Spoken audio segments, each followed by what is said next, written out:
We're just going to talk for a little bit here about specific interventions that we would use with families. So there's multiple ways that you'll come to work with families.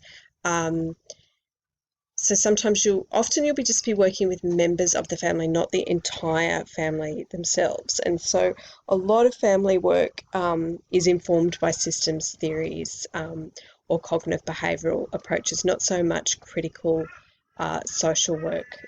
So just be mindful of that.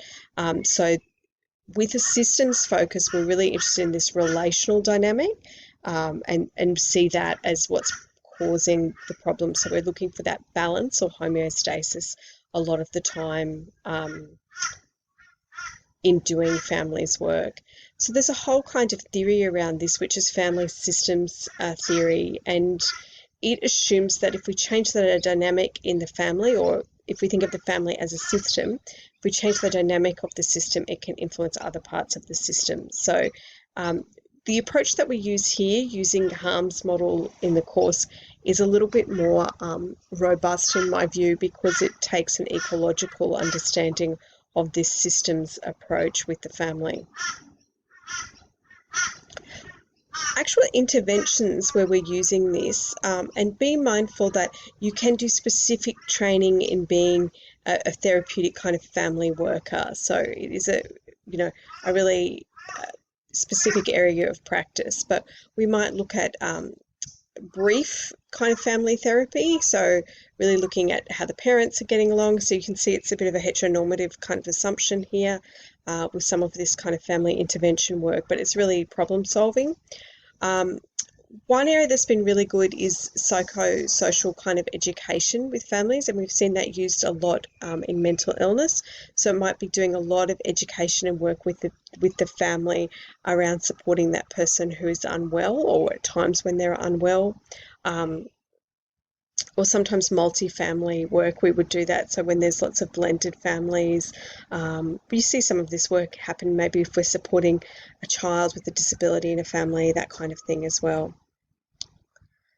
There's also family therapy. Again, just be mindful that this is really a specialist area of work, and we're looking at lots of different parts of the family here. Evolve, which is a part of Queensland Health, actually uses this kind of approach here. And so it's looking at the relationship with the family, but all the other systems that go on. It's been used a little bit in the criminal justice system in Queensland as well, this approach. We do engage with that middle meso level of practice when we do multisystemic kind of family work and the psychosocial education as well. But so don't think it's only work that is done on the one-to-one level. So you'll be looking at the relationships between the family members, but also their relationships with different services, the communication that happens between those organisations is important for us to consider as well. We might advocate on behalf of that person to different organisations, and we might also look at indirect impacts as well. So we could look at other approaches, group work, community development, all of those kinds of things.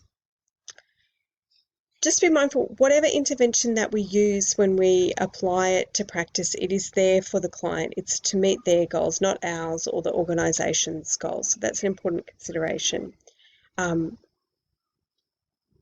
Usually you can change your focus and when you need to with people, but you want your theory to be congruent with your practice. So don't contradict yourself there. You'll confuse yourself. More importantly, you'll confuse the client. You can move between approaches, but you just have to have a rationale for that. So you have to have this kind of understanding about what you're doing and why you're doing it. And no matter, what you do, it's there to help the client to maximise their control of their life, the interventions that they want to use as well. I'll leave you with this parting thought.